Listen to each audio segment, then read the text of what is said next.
Eu chego a achar ridícula a posição de alguns jornalistas, de muitos políticos, normalmente jornalistas e políticos que estão alinhados com o lulopetismo. Eles, nesta segunda-feira, último dia do ano, estão batendo para valer no anúncio feito pelo presidente Jair Bolsonaro de que, por decreto, facilitaria a posse de armas de fogo por parte dos cidadãos brasileiros. Esta manhã mesmo eu estava olhando o jornal Zero Hora aqui de Porto Alegre, que é o principal jornal do Rio Grande do Sul, que é da RBS, e estava ali um post da editora de política da RBS, a jornalista Rosane de Oliveira. A Rosane de Oliveira tradicionalmente tem posições mais próximas do lulopetismo. Eu não estou dizendo que ela é lulopetista, mas as posições dela sempre estão mais próximas da esquerda, até do lulopetismo mesmo. Pois ela estava repercutindo essas posições de crítica ao decreto, ao anúncio do presidente Bolsonaro, e fez uma referência a um incidente que ocorreu no Rio com o próprio Bolsonaro há alguns anos atrás. Ele mesmo contou.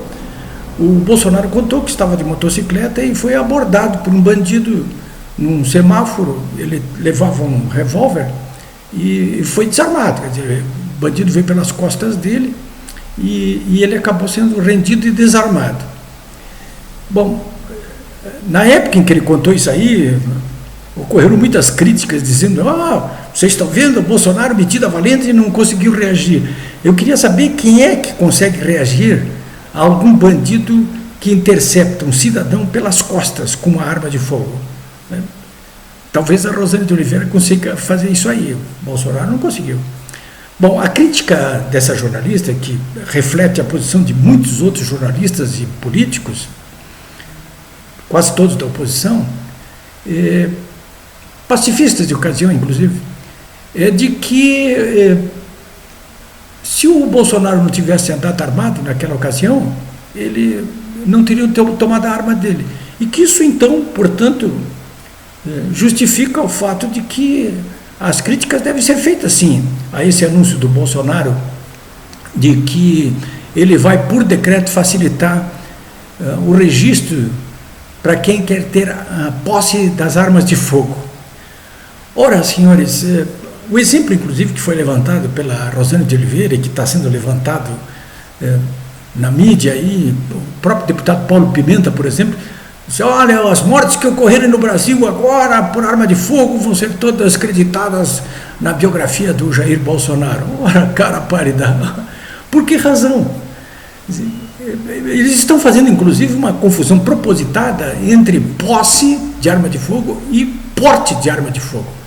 Bolsonaro está dizendo que, por decreto, vai facilitar o registro da posse de armas de fogo. Ou seja, o que quer dizer isso? Quer dizer o seguinte, que o cidadão que quiser possuir uma arma, ele terá acesso mais fácil aos registros a partir de agora, né? Mas vão ter que cumprir alguns requisitos, como quais, por exemplo? Não pode ter ficha suja, por exemplo, não pode ter cometido crime nenhum, nem condenado em nada na área penal, né? Primeiro lugar. Em segundo lugar, ele vai ter que provar que, do ponto de vista psíquico, tem condições de possuir uma arma. E, em terceiro lugar, fica bem claro o seguinte: ele terá a posse da arma, o que quer dizer, ele não terá o porte, ou seja, ele pode ter a arma dentro da casa dele, dentro do seu escritório, dentro da sua propriedade rural, para se defender ali de algum ataque. Mas ele não poderá conduzir com ele essa arma para fora da sua propriedade, que aí seria um porte de armas. Porte de armas, inclusive, de acordo com o Estatuto do Desarmamento, continua um crime, inclusive, inafiançável se não tiver autorização, se não tiver registro, né? Vocês sabem disso aí. Então, essa confusão está sendo feita assim de modo proposital. Todos nós sabemos também que o Bolsonaro, inclusive durante a campanha, já deixou bem claro que as pessoas não podem continuar mais reféns dos bandidos armados. Não pode continuar. Tem que ter a possibilidade de se defender, pelo menos dentro da sua casa, dentro da sua propriedade. Sobretudo nas propriedades rurais, né? Propriedades rurais em todo o Brasil estão sendo invadidas por bandoleiros, inclusive do MST, e os proprietários não têm registro de arma para ter posse em casa e não conseguem sequer se defender. Então, isso tudo, esse primeiro decreto já mostra a disposição do Bolsonaro no sentido de cumprir as suas promessas de campanha.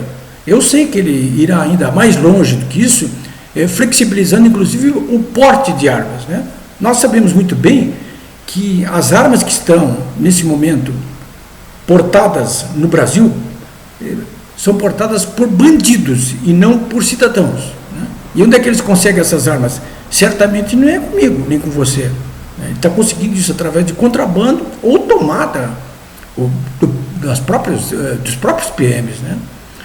Então, senhores, são novos dias que estão indo aí pela frente, né? Esse pessoal que está reclamando agora, a dona Rosane de Oliveira e outros jornalistas e políticos de corte lulopetista, vão ainda ter que reclamar muito do Bolsonaro, né? Vocês vão ver quando ele começar a mexer nessa coisa da educação, que já nesse dia 31 ele já disse, olha, a academia, ou seja, a universidade, não vai ser mais esse paraíso aí de marxistas, não. Essa história, a história é outra. Começou uma nova era, né? A partir de amanhã, dia 1º, é uma nova era.